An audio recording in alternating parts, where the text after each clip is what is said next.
Hey, everybody. Welcome back to The Collective. We have another fantastic show for you planned out today. Very excited. We got Chris returning once again and new face. Dean is here. Can't wait to talk to him. We're going to get you an intro in a second. But while I am excited, y'all should be too. Like the show, subscribe to the channel, hit the notification bell, do all that good stuff to get your emails in the morning whenever we go live, which is, of course, every day. Now, if you have any thoughts, questions, comments, anything at all, by all means, put them up in the comment section and we will engage them throughout the show as per normal. And today we're going to be talking about the role of men, which I think is going to be a really interesting topic. Can't wait to get into that. Before we go too deep into anything, let's get some intros. Dean, why don't you start us off? 10 to 15 seconds. Who are you? Where you come from? All that good stuff. Hit it. Yeah, Dean Goebel out of Colorado Springs, Colorado. I've served in the military for now 19 years. And yeah, working out of 10 Special Forces Group, still active. And God willing, I'll get to retire here in about a year. So I'm pretty excited about that. Nice. Nice. Chris, how about yourself? Give us a little rundown. It's always good to be back. I appreciate the invite. Yeah, my name's Chris Lee. I was in 10th Special Forces Group as well, good friend of Dean's. And now I'm a full-time life coach and helping people achieve all of their goals that they want to achieve. Bam. Just like that. I like it. So, today, like I said earlier, we're going into the role of men. So I figured the best thing we can do is first couple of days of this week, we talked about what is a man and what makes a man. And so I figured since we've kind of defined that to a pretty good degree, let's talk about what a role is. So a role in sociology, the behavior expected of an individual who occupies a given social position or status. A role is a comprehensive pattern of behavior that is socially recognized, providing a means of identifying and placing an individual in a society. It also serves as a strategy for coping with recurrent situations and dealing with the roles of others, uh, i.e., a parent or a child role. The term, borrowed from theatrical usage, emphasizes the distinction between the actor and the part. A role remains relatively stable even though different people occupy that position. Any individual assigned the role of physician, like any actor in the role of Hamlet, is expected to behave in a particular way. And an individual may have a unique style, but this is exhibited within the boundaries of the expected behavior. So I think that's a really good definition of what a role is. And now to turn it over to you guys, the hard question. When I say the role of men, what are your guys' first thoughts? Chris, I'm going to put you on the fire first. So I see you giggling in the corner. And I'm like, oh, well, it's on now. So by all means, what do you Yeah, got? great question. I'm not entirely sure how to answer this anymore. I think, and this is kind of my go-to, but if we were still living back on the savannah as a hunter-gatherer tribe, I think the role is relatively easy. To my understanding, that the men were there to hunt and protect and take care of their tribe. And as we've evolved as a society and as a species, we are afforded the luxury of maybe blurring some of that because I don't I don't need to go hunt a woolly mammoth anymore. I can go to the supermarket and buy bison or ground beef or whatever. And so I think as society has evolved, the expectations may have shifted. Having said all of that, though, I think ingrained deep in our DNA, there's there's like maybe calling's not the right word, but I don't know. Deep in our DNA, there's kind of this desire in men's hearts, in men's makeup, to be strong, to be the. I don't think I've ever met a guy that says, "Yeah, I don't want to be the hero, or I don't want to be the hero in my spouse's life." Uh, I think part of that is because it's part of who we are. And so, to answer the question, what is the role of men? I think it needs to be asked like what fills our heart, what makes us want to be men, and to answer that question, I think I read a book a long time ago that I think he encapsulated that desire in our heart, and it's threefold. It's we want a battle to win, an adventure to go on, and a beauty to rescue. And I've kind of carried that with me for a long time. And so, yeah, I think in some regards, that's the role of men, is to be prepared, to be strong when it's necessary, to seek out adventure, whatever that may be, and to be willing to provide and protect for the people that they love. That's a really good answer. All right, let's shut her down. Call it a day. So, That's it. We're all right, done. we're done. Dean, what are your first thoughts?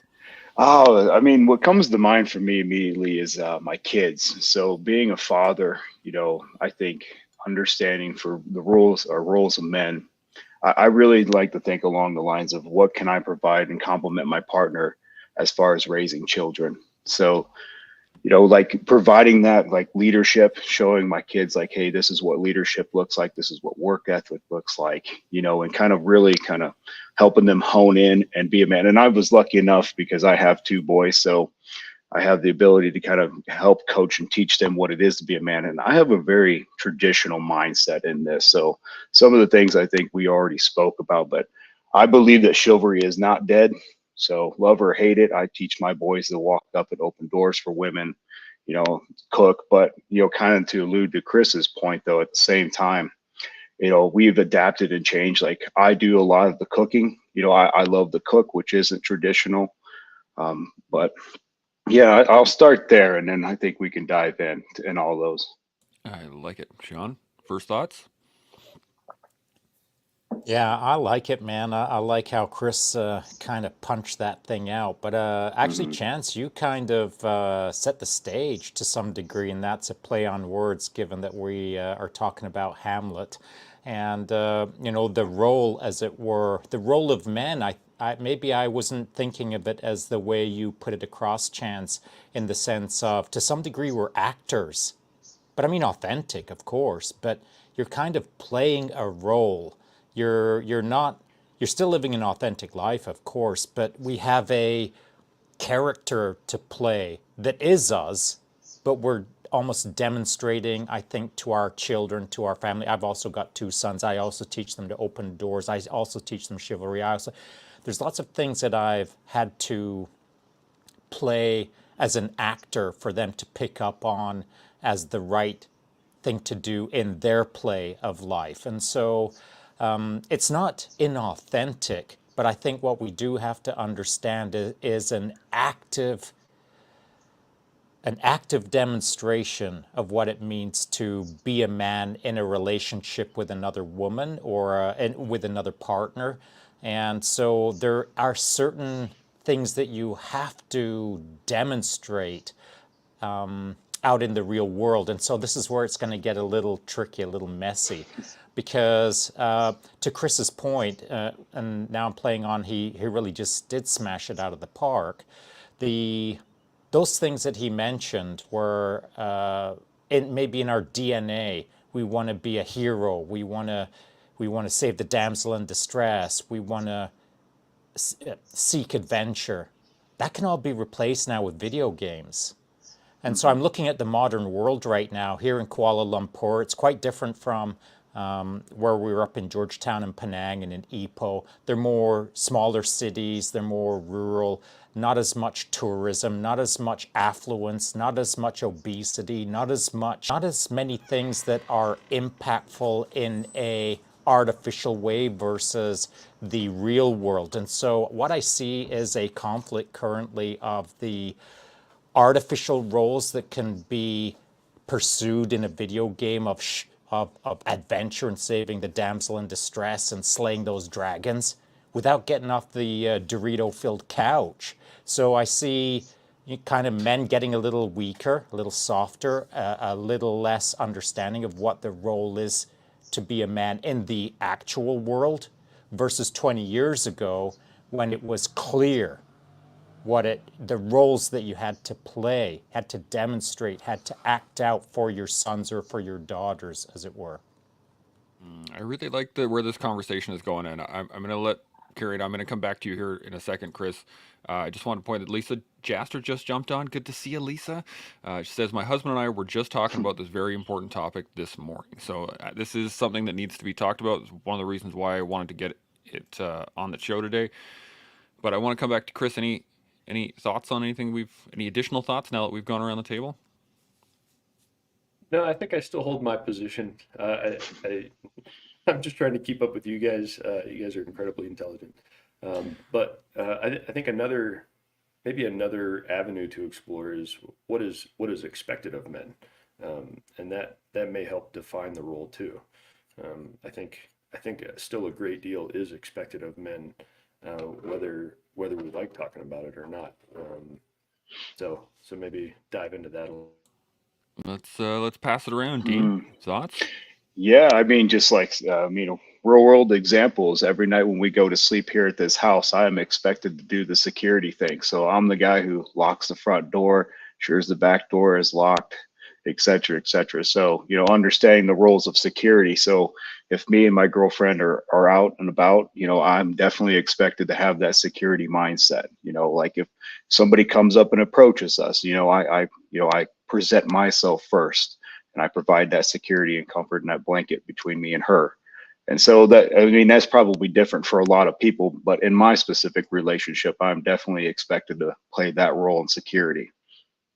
That is another really great realm to go down too. But Shaun, Hmm. any additional thoughts on this? Well, it's nice that Lisa Jaster is in the comments right now, because it wasn't too long ago that I actually called Lisa Jaster out as a strong representation of what it means to be a strong woman, and stronger than most men. And so, that, I think therein lies the rub, that the traditional roles and responsibilities are blurring in our modern society, where the man doesn't have to be stronger than the woman, as it were. I'm sure that Lisa could kick my butt. And so, is that supposed to make me feel like less of a man? No, because I can probably cook better than she can. I'm just kidding. But I love cooking, and I'm quite a good cook, so bring it, Lisa. And so that's kind of where we're at in our modern society right now, is the lines are blurring to some degree. And I think that's a good thing, as long as it's a healthy thing, as long as there's an understanding that it isn't win or lose, or that it isn't, well, Lisa can kick my butt, and so now I feel like less of a man. If she can kick my butt, well, freaking awesome. Bring it, Lisa, because I'm coming for you. And that's how I like to play my game. But, do all men play their role like that? Are they confident enough to be around a strong woman and feel like they are still a strong man, even though they are going to get their butt kicked, or they're going to make less money than, or now they're changing diapers, when traditionally that was perhaps the woman's role. I've changed a bajillion diapers. It sucked, but I didn't feel like less of a man. And so, I think the traditional roles that existed perhaps 20 years ago have almost flippity flopped to some degree. And I think that that's an interesting conversation to dig into as well. Yeah, adaptability really comes in part on that, is what I think. And it's so unique to every relationship.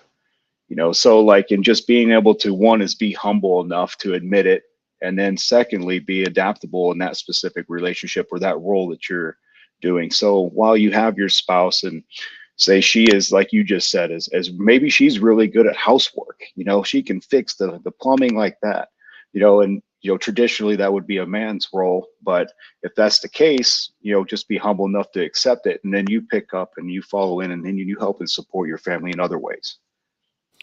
This is a great point. My wife and I, when it comes to doing the actual house, like the work on the house, we have skills that accent each other. So Hmm. I can frame the walls, and I can put the drywall up, and I can do all the mudding and stuff like that. But she has a much finer touch. So when it comes to doing cutouts, she's great at it. When it comes to doing molding or any of the trim, she's great at it, and I can do it. That doesn't mean I'm like, but she's better at it than I am. And I have no problem admitting it. And it makes the house look nicer, right? So I think this is part of it. And one of the things I wanted to go back on, Chris, you had mentioned those three things that the kind of the role of men, or things that men want, is the battle, the rescue, and the adventure. And I kind of was playing with that in my mind as we were talking, and tell me if I'm on base here as we go along here, but I see the battle to win as wanting to be part of a team, because rarely can you win a battle by yourself. Like, it seems like that's something that you and your buddies are like, all right, let's go take on whatever. And then a rescue seems to me that it's that challenge. Whatever that challenge is, it doesn't have to be rescuing that damsel in distress. It's just there's a challenge in front of you. Now I'm going to go after it.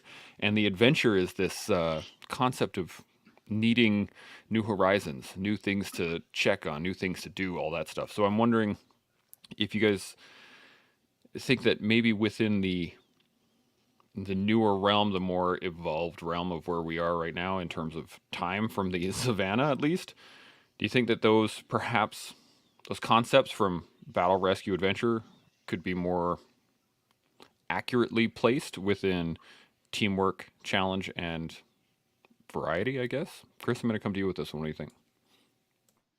I think that's a pretty healthy interpretation of it. The the book I read years ago that referenced those three things. He, I mean, obviously he's living in a modern society. The author was, and so he acknowledges like the adventure might not be discovering new lands or hopping on a on a ship to explore the world and advance the trade of the human population. Is he acknowledges that like adventure looks way different nowadays. Maybe that is you yeah, working with a team to build something or to create something brand new. The he in the book he says specifically it's a beauty to rescue, and I think deep down all of us want to, yeah, we want to be the hero in our partner's story. Um, and again, I think that's part of our DNA. But I think again, I think that's a pretty good interpretation. You know, being able to meet a challenge and have what it takes to meet that challenge and come out on top. And then the battle to win is kind of the same thing. It's like we, I mean, growing up, I didn't picture and play on the playground that I was going to go work in an office somewhere in a cubicle. Those weren't the games I played. I played very adventurous, imaginative games. I'm battling the dragon or fighting space orcs or whatever, it with the intent to be the hero because that's what I want to be. Um, Nowadays, it's just going to look different. I think, yeah, there aren't a whole lot of wild animals running around my neighborhood for me to protect my house against.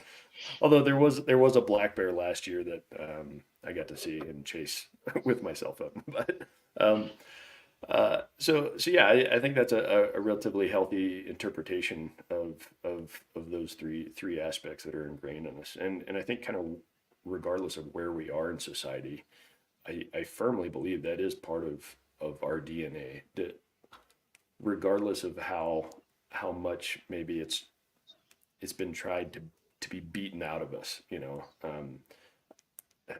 another concept within that book is um, society has this tendency to tame men, and that's like the fastest way to destroy our soul. We did, on some level, we don't want to be tamed. We want to be wild and to explore and again, whatever that looks like. And we want to be kind of rough um, and big. And when I say rough, I mean I think that's really just another word for capable. We want to when the battle when the battle emerges and when we're faced with that storm in our life, we want to know deep down in our heart that we are capable to handle it and that we will come out on top. Um, that was a whole lot of word vomit. I don't know if I answered your question. Yeah, no, I like it absolutely. Dean, what are your thoughts? Oh, when Chris mentions the word adventure, what comes to mind for me is finding purpose. So, I mean, I spend a lot of time talking about like finding purpose, and essentially, that once again, that's kind of different for everybody, and that can be something as easy as like, hey, finding purpose is raising my kids. Finding purpose is becoming an entrepreneur or earning my MBA. be a successful business person. So that you can define that in many different ways of what finding purpose is for you. But in our specific, talk about roles for men, I think that can really start to dictate what your roles will be in that society based off of, hey, what is the purpose that you're trying to achieve? And so, you can obviously take a step back, take a step forward, become a little more aggressive, less aggressive, etc., and how you're trying to achieve that. But I really look at it as, the finding purpose really kind of bridges the gap for adventure for men. And we're never going to get rid of that. That's just something that I personally believe is deep down in our DNA. So many people who retire out of our group, and something that hits them really quickly is, hey, what's my purpose now? I'm no longer serving, wearing the uniform, and they're just trying to define themselves in what they do. And helping them, kind of help them find that purpose is what comes around and then helps them then dictate what their roles will be in some degree, and then work towards that profession, or, and then that helps them with their mental health and their physical health. And I just don't think, and I could be definitely off on this for sure, but I personally believe that it is just deep down, within our DNA of men, of finding that purpose. That adventure that Chris mentioned is just something that's always going to exist. And hopefully, I hope it always does exist. But then that really defines our roles within current society that I just don't think we're going to get around. That is a great point. Shaun, thoughts? Yeah, and so I'm going to go back to what you proposed, Chance, and that is, I agree with the spirit of what you're saying, but that is the slippery slope or the mission creep of all of a sudden you think you're slaying the dragon in a video game, and that's the salve to your DNA, as it were, as a man.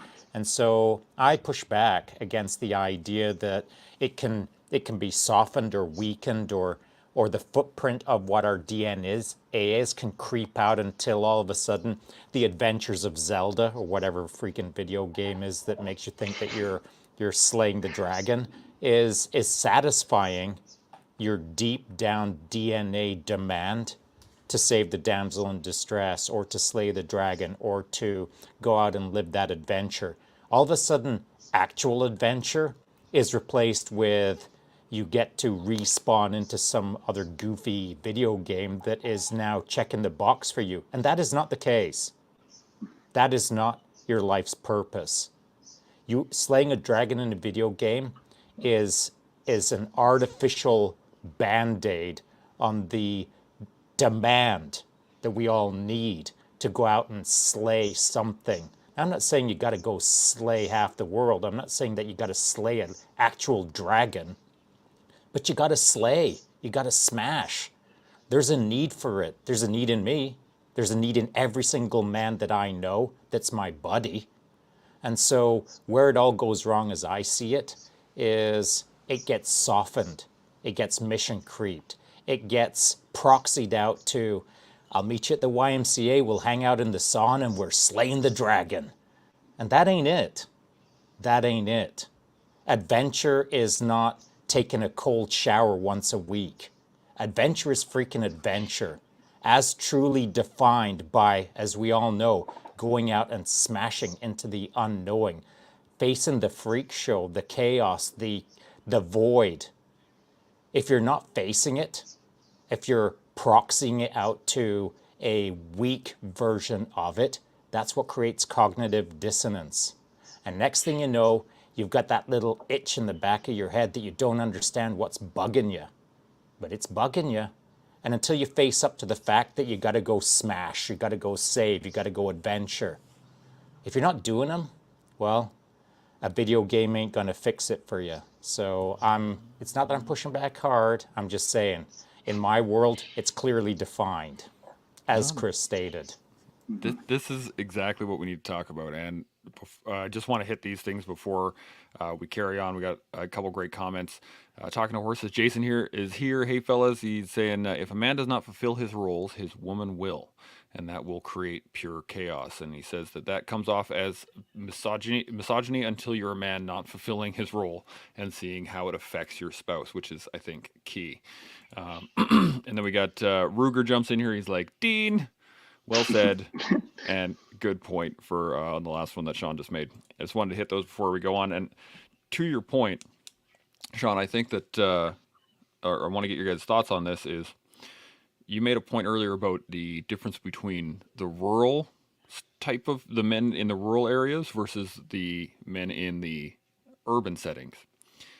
And to your point as to what we're just saying, I think that there's a stark difference there in the fact that in the rural setting, adventure is natural, right? Like if I think back onto my family's ranch, my uncle and my granddad and all the people that I've known that live that life, their role as a man is clearly defined.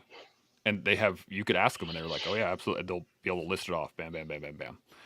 And for them to adventure, like my uncle can jump on a horse and adventure out in the mountains in a heartbeat. That's part of his life. That's part of what he does. So I'm wondering, do you think that in the urban environment, the fact that there's maybe not any, in I can't say instinctual, but there's that call to adventure isn't as easy or isn't as open to just go and do versus being out in the urban rural setting where there's much more space, if that makes sense. Dean, I'm going to come to you first. What do you think? So yeah, I mean, I completely agree. I mean, so obviously I live here in Colorado Springs, which is a pretty good sized city. And then, but everything outside of it though, you start to get into the mountains and stuff. So with my family, something that I have to do personally is kind of travel and go camping, so every summer when it starts to warm up, the boys and I, we definitely always go on at least one camping trip. And you can just see how liberating it is for them to get outside of the city limits. Before you know it, they're fishing, and then they're just like, hey, can we shoot the BB guns? And, let's get out the bows and then practice on bow hunting.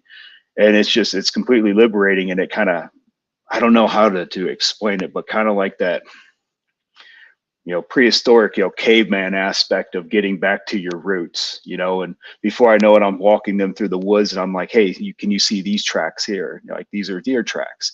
Would you like to track the deer, and kind of teaching them that? And you can just see it start to really resonate in their souls on just something that is completely outside of living in that urban area where, being here in the cities, you can basically, for the most part, touch your neighbor's house as you touch theirs at the same time. So we're all on top of each other. The most adventurous things my boys can do around here is go down to the local park and play, so that's about it.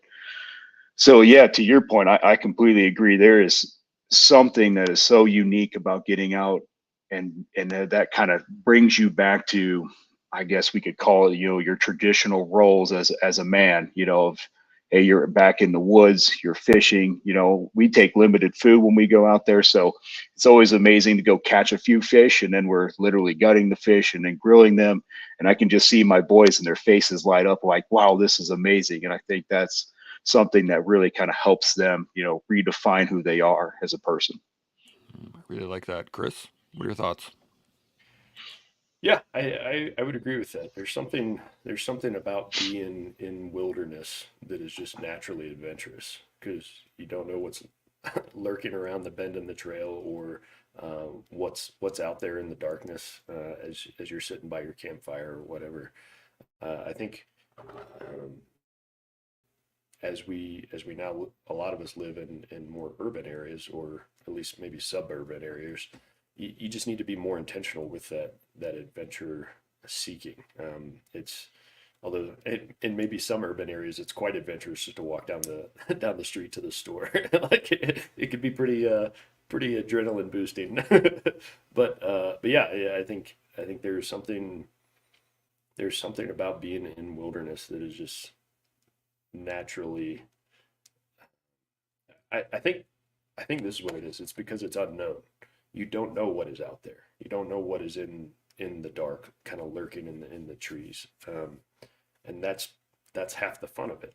And I think, at least I get excited thinking about that.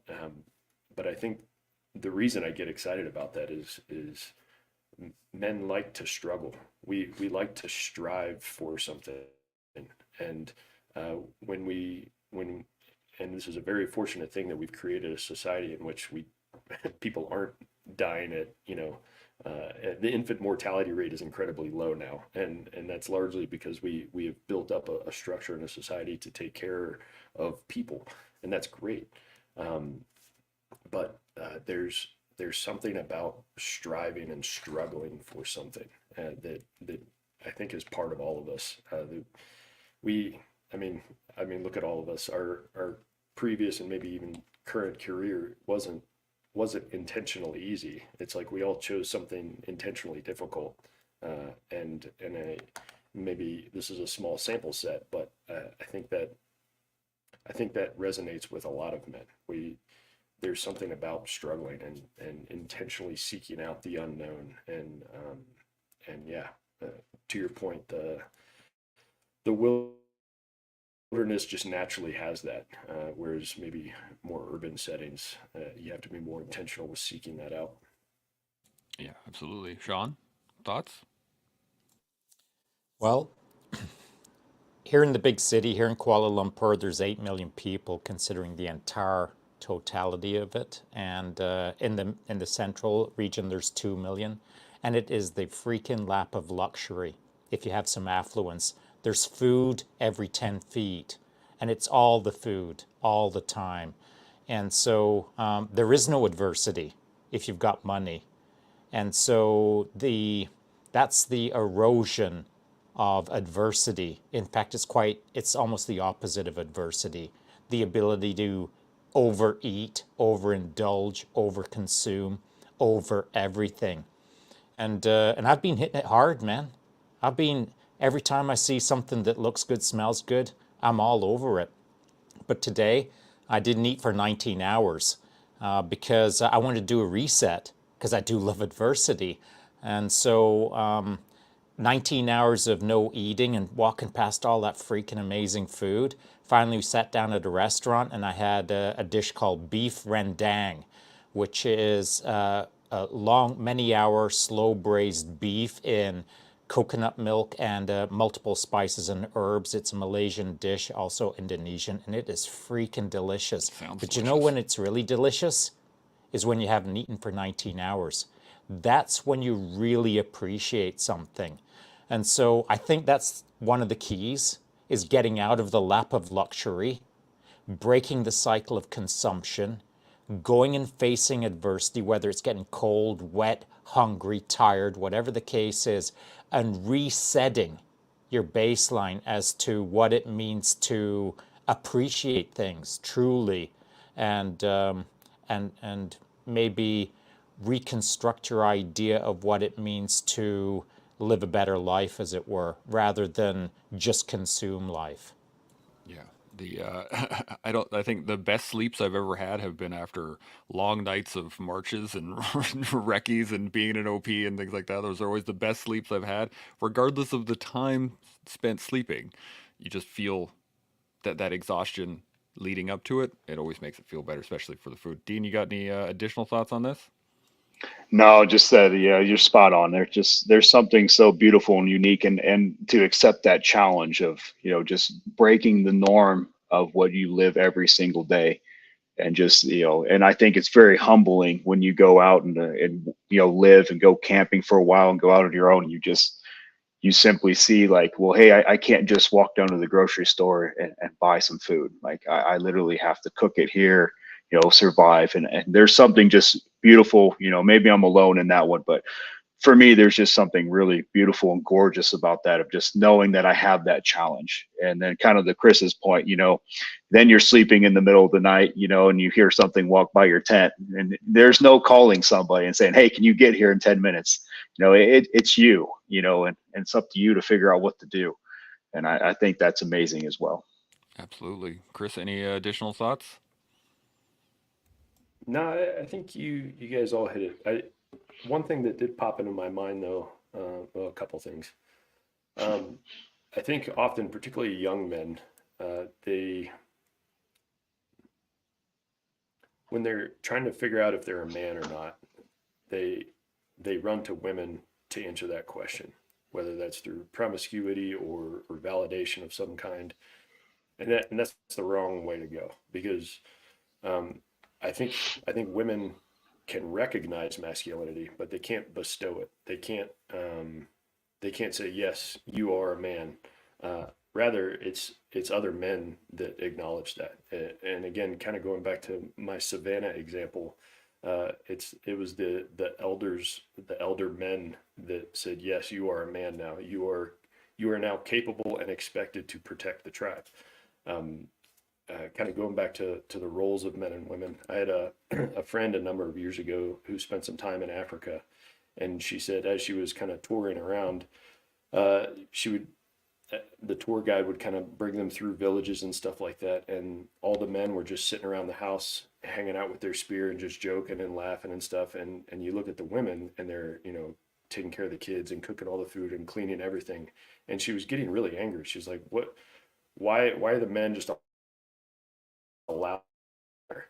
And the tour guide kind of chuckled at her, and he said, well, the men sit there because they are watching for lions, because when the lions show up, they are the ones running out to meet them. Um, and that's kind of a stark difference to kind of what we experience on our day to day.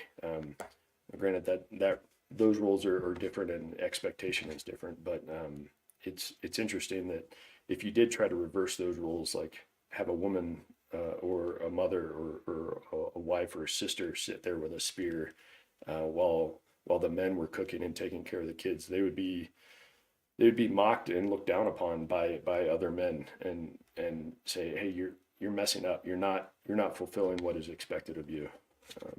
So that popped into my head. Yeah, absolutely. It's a great thought. Shaun, got anything on that? I do. The other thing that those men were doing was sitting around teaching young men how to become older men, teaching young men how to become wiser men, teaching young men how to interact with young men. Like, I think that guys have got to get better at relating to each other and how to communicate, how to hang out. Now, it's maybe easier for us because most of our career was spent hanging out with other dudes, talking to other dudes about dude stuff, but that isn't as common as it used to be, I think. And so young men don't hang out with, a team of 8 hammers to smash. What they do is hang out in their bedroom on a video game, chirping at some guy that they don't know halfway across the world who's chirping at him. There's no hanging out. It's just bonkers video chirping. And so how on earth does a young man nowadays learn what it means to play the role of a man? Back to Chance's point in the Hamlet stage. How does a young man learn how to do it if he's learning it from someone halfway around the world that he doesn't know, as to whether it's even a man, a woman, or a chat bot? So I think that it takes, to Chris's point, or to Dean's point, or to anyone's point where we're talking about going out as a small group or a larger group of men and just hanging out and learning how to talk as men so that we can create a culture of good communication styles and good resonating, good synchronizing as to what it means to do things better in the world. This is a really great point, and I've been wanting to get here for a little while. Is that you're talking about an understudy, right? Like if I'm playing the role of Hamlet, my boys are the understudies, and they're as the understudies. As an understudy, what you should be doing is following around the lead, right? Learning from them through osmosis and just like watching them constantly. And I think back to the Savannah example, those men sitting around with their spears might look like they're not doing anything, but as it's been said, they are. And they're providing the example for the kids. But on top of that, when the men leave, when they go to hunt or when they go to protect or whenever they do anything, those boys then, they don't get to see what happens, right? They just see the men leave. And they're like, where, I want to go with. Why can't I come? Because they're the understudy. They're usually following them around. So there's this desire to follow the rest of the men. And to yesterday's point, we were talking about the rites of passage. Is that used to be the marker, the signifier of like, okay, now you can come with, right? So you would get to a certain age, you'd go through a particular rite of passage, and then now you could come with the men on the hunt. Versus what's happening now is there is none of that. And what I've seen and what I want to get your guys' thoughts on here is that the concept of city slickers. So I'm going to go back to my roots here on this, is that you have a bunch of, cowboys, people who have lived their life on the range and done all these things, and you will get people from the urban environment who have never lived that life, who will pay to come get a piece of it, right? They're not getting the whole experience, not living that life, but they want a touch of it. And so I'm wondering if you think that is it's that little bit of trying to fill that hole in their soul, in their body, or their desire, or do you think it's something else? Dean, I'm going to come back to you. What do you think? Yeah, I mean, I think you're onto something. So what comes to my mind is mentorship, or that understudy. And yeah, the city slickers coming in, I think to kind of look deeper into it, it's not so much just to leave the city, but to, go and interact with, men, and then, gain some experience and knowledge from them on what it is they do on a day to day. And then, once again, seek that adventure. But yeah, they kind of, talking to Shaun's point, I really resonated with that. Like, that is definitely something that I personally take, seriously with my kids on mentorship. And I like the idea, back when I had a little more free time, I always loved to coach. So I always coached t-ball and basketball and stuff. And it is, you can kind of see young men or kids, they're so impressionable. And that's the reason why I take it so seriously, because whether you realize it or not, they're staring at you every second, and what you do matters greatly to them. If you just come up and you shake somebody, something as simple as just walking up and shaking somebody's hand, and you look them in the eyes while you're doing it and introduce yourself, that in itself can be completely different than, somebody who is kind of passive and, always has their head down. And you're really kind of mentoring those kids, either verbally or non-verbally. So, whether you realize it or not, they're watching everything you do. And so, tradition I have with my kids is, I take them to school every day. And so when I take them to school, we spend a good 15 minutes every morning talking about how their day's going. And then I use that time to really mentor them, because for the most part, there's a lot of stuff that, they haven't seen, that I didn't experience and mess up myself. And so I'm trying to, make it so they don't make any mistakes, because they live in a different time than I did. But for the most part, a lot of the things that my son will come up and be like, "Hey, Dad, what do you think about this?" I can literally tell him, like, "Hey, where I completely messed that up." And I was like, "Hey, this is so many ways I messed this up, but I suggest you go left, because I went right and it didn't work out very well for me." And so, yeah, definitely with Shaun's point, I think mentorship is so huge today, and developing those roles in men and showing them what right looks like. But to your point, though, it was, we do live in a time where we don't give as much mentorship, and we were lucky, some of us were, because I was always surrounded by really good, strong men. I was really fortunate to be, when I grew up in the military, I've always been surrounded by some really great leaders. And so, but I want to be able to pass that along. And so that's what I spend a large amount of my time doing. Absolutely. Chris, thoughts on this? Yeah, I agree with the mentorship mentality for sure. My perspective is slightly different, because I have two daughters and not two sons.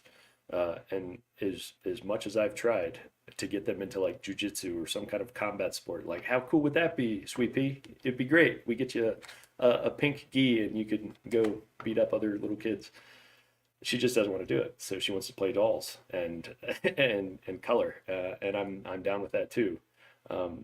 But I think where my role in that mentorship, I don't know, relationship comes is I still need to be the man that I think I need to be in their lives. And I say this often, and it's kind of becoming a mantra, but I'm the standard by which they measure other men.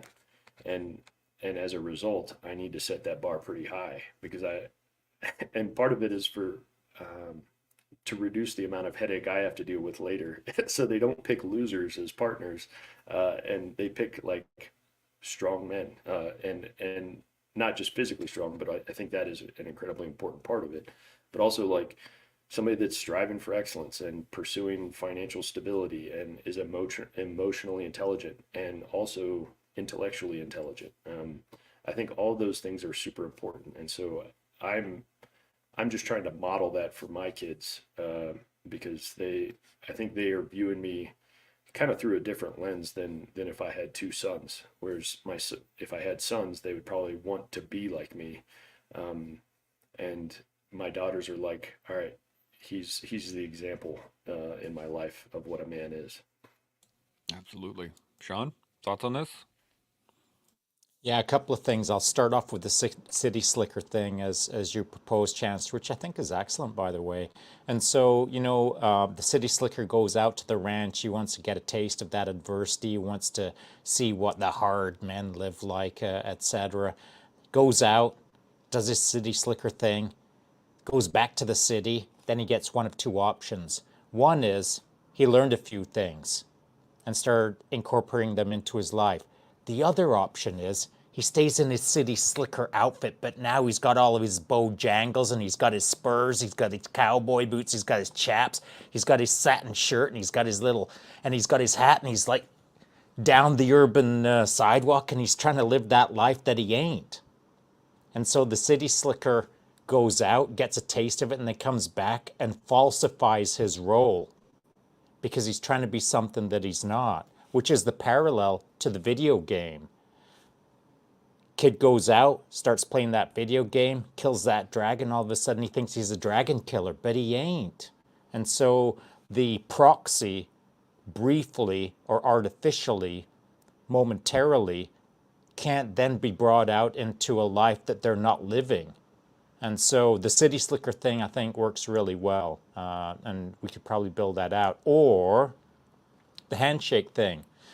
I really like that handshake thing, man, because I learned how to shake a hand from my Uncle Shay Hutchinson. He's passed on now. He was quite a famous singer in Ireland.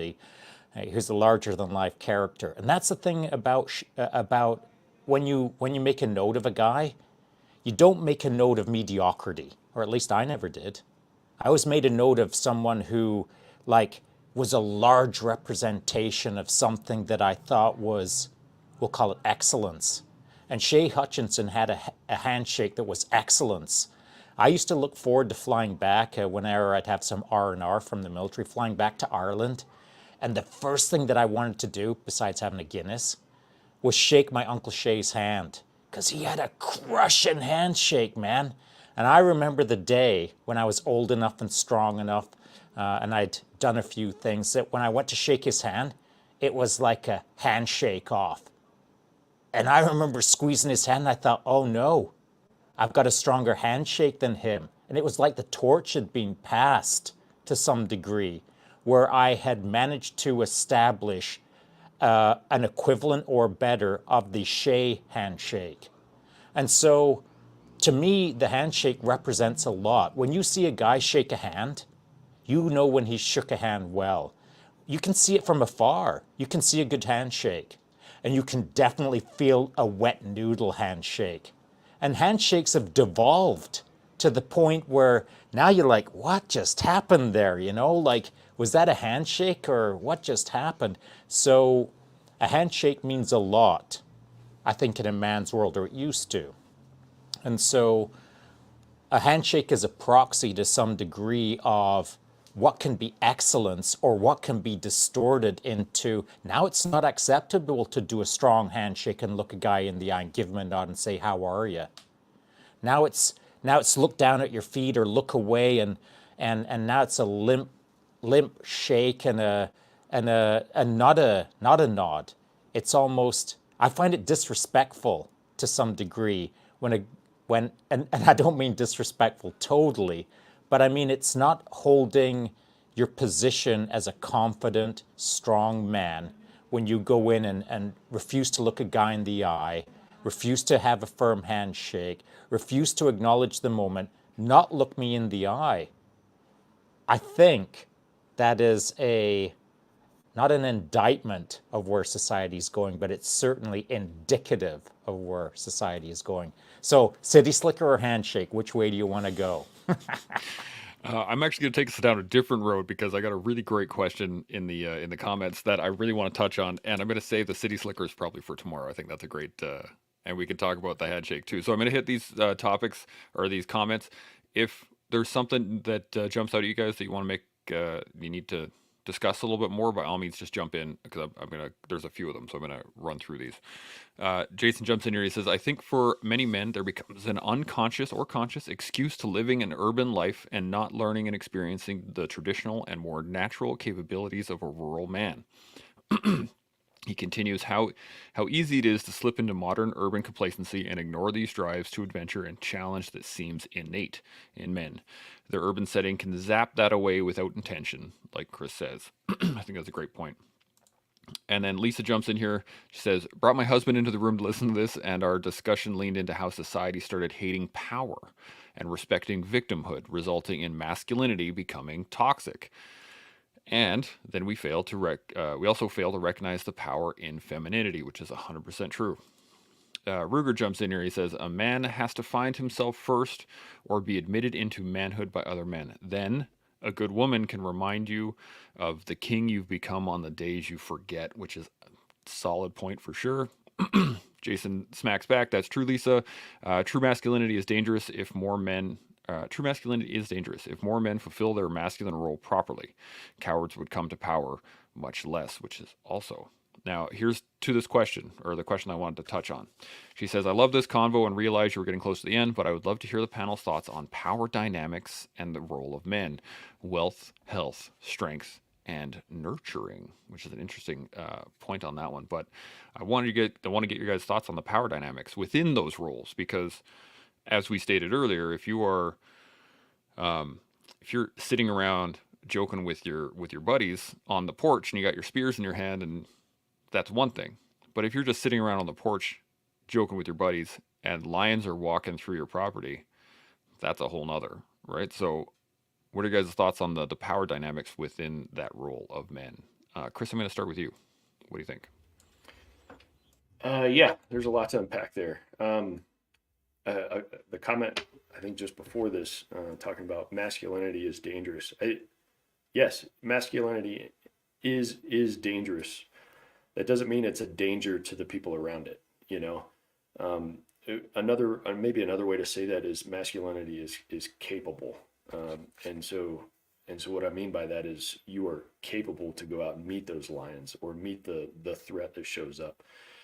Like, I'd be willing to bet all of your spouses, like, if somebody breaks into your house, you're the one that's expected to go down and meet that, right? You're not going to say, "All right, honey, it's your turn," And so, so back to Lisa's question, the power dynamic. I think there's this maybe yin and yang of power, and power looks differently when embodied by either masculinity or femininity.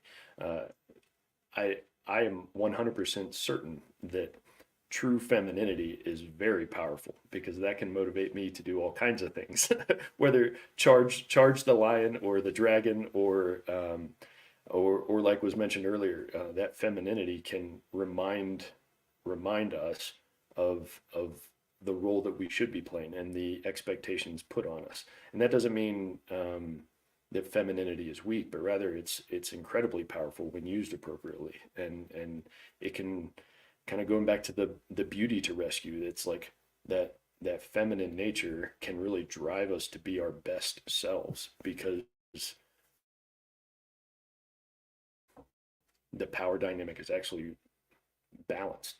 It just looks differently. Like, I may be physically stronger and expected and willing to go meet those lions or dragons or whatever, but that doesn't mean the female would have a lesser role. It's actually pretty equal, because of that strength in the femininity is where I get the strength to be more masculine in that regard. And then in regards to health, wealth, health, strength, and nurturing, yeah, we live in a society where oftentimes both partners are working, and one may be earning more than the other. Um, and that could lead to tension if you let it.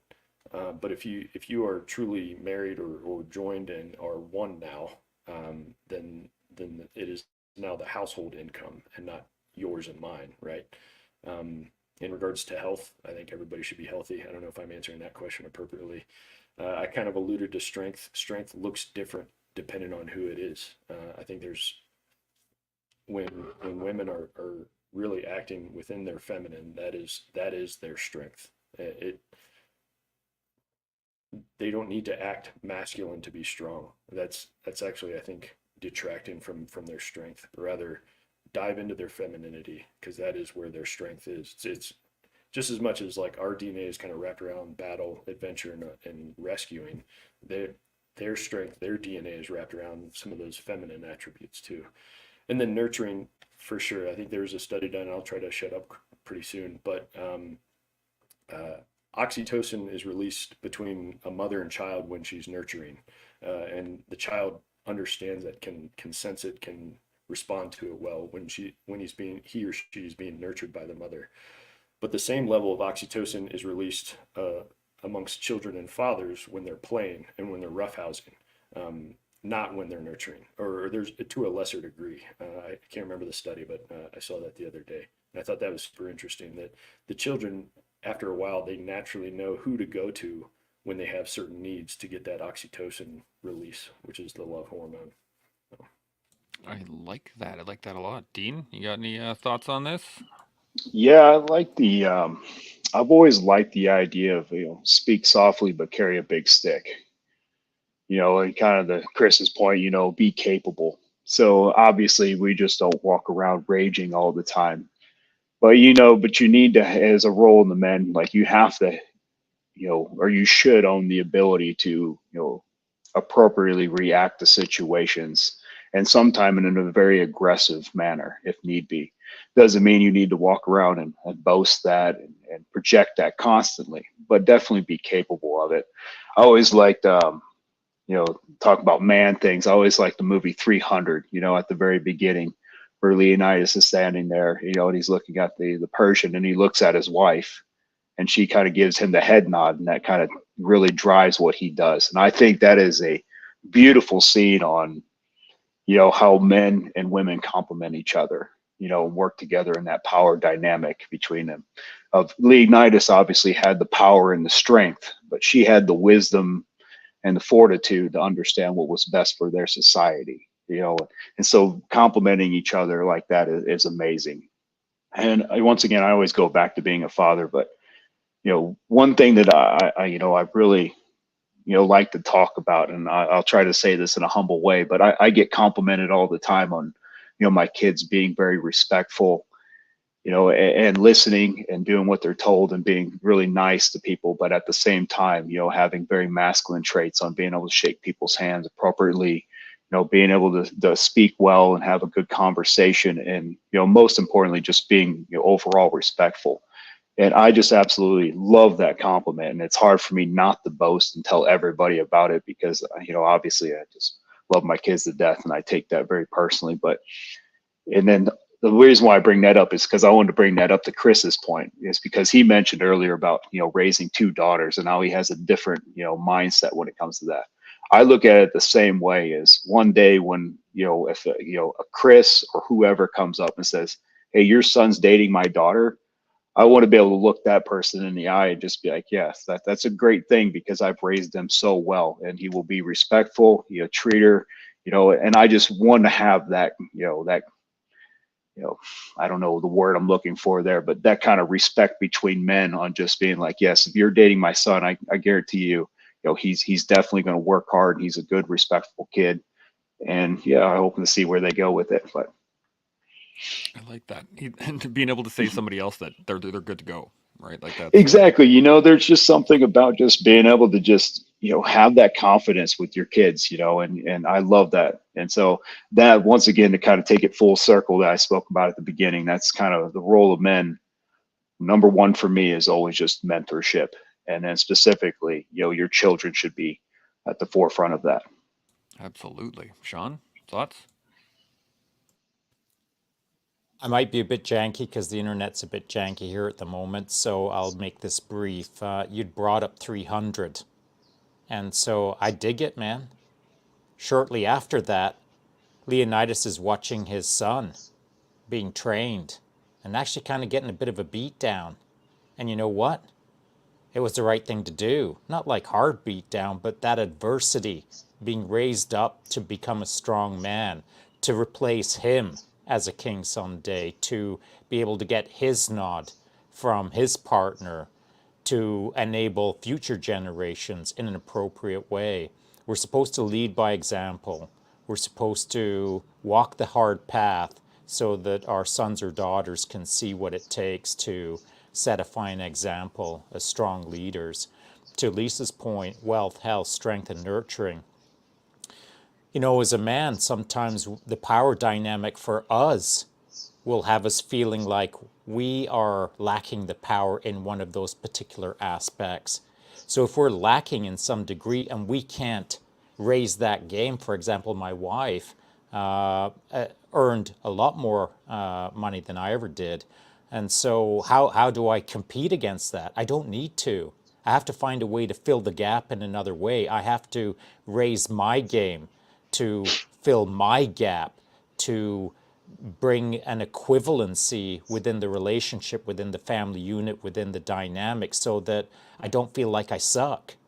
And I think that's really corrosive to either a man or a woman. If the power dynamic is off balance, well, do something about it. Fill the gap. Sort it out. If you can't do it with wealth, then do it with something else so that you feel like you're contributing, so that it is even Steven. It doesn't have to be perfectly in balance, but you got to get the scale close by doing the extraordinary to pick up the pace and make both partners feel like there's an appropriate balance within the relationship. I really like that. The the concept of looking for work, right? You gotta keep looking for work, and you gotta keep moving around and filling those holes. I really like that a lot. Now we are a little bit over time. First off, just want to say fantastic conversation, guys. It's been awesome.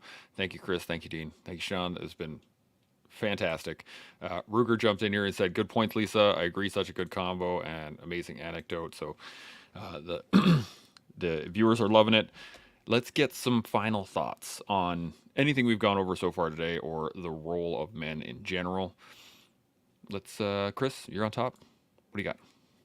Yeah, I think one point I want to drive home is not only the things that are deep in our DNA as men that we're chasing after, whether we consciously or subconsciously, uh, regardless of how you kind of actualize that adventure and rescuing and the battle.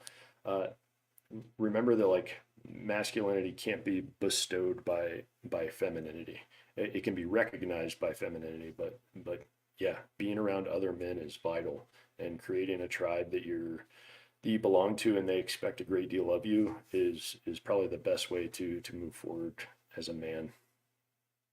I like it. Dean, final thoughts? Yeah, I would just say if you're a younger man and you're trying to understand and define what your roles are, my biggest recommendation would be starting with finding a great mentor. You know, somebody like Chris, the coaching services, stuff along those lines is a phenomenal start. Find that good mentor, and then I think that'll help you find purpose in life. And then before you know it, you'll really be defining your roles in a man. Yeah, absolutely. Shaun, final thoughts? Go find a room full of men that are hanging on to spears, sit down and spend a decade and learn. And then learn how to lead other men decades later. I've always said it to my sons that I'm not trying to teach you how to be a man. I'm trying to teach you how to teach the next generation how to be a man. So listen to the wisdom, what little I have, because you're going to have to pass it on to them. I'm not teaching you. I'm teaching them. So pay attention to what's going down and try to live it accordingly in the future. Yeah, I'm reminded of, I can't remember who said it on the show a little while ago. But I can't remember what we were talking about, but they were saying, go into the room, sit down, shut up, ears open, right, and just listen, just watch. And I think that is a critical piece in this, in that, if you want to find a mentor, if you want to be able to develop yourself, you have to be able to listen. You have to be able to watch and learn without any sort of additional commentary. That doesn't mean you shouldn't have commentary, or that your commentary isn't welcomed in the appropriate time or the appropriate place. It just means that your bias should be to watch and learn rather than try to take over or guide with limited experience, at least. And I think that is it's a challenge. That, we started this before we jumped in here, saying that this could be a touchy subject, let's say, but I think we did a fantastic job on covering all this stuff, and we've been able to really dive into what it means to be, or what it means to be the role of a man. And I just want to say again, thank you guys for the conversation. It's been fantastic. So I will finish this off with something very simple. Continue to learn, continue to build, and continue to grow every day. And you can do that with us here on The Collective. We'll see you all tomorrow. Chimo. Chimo.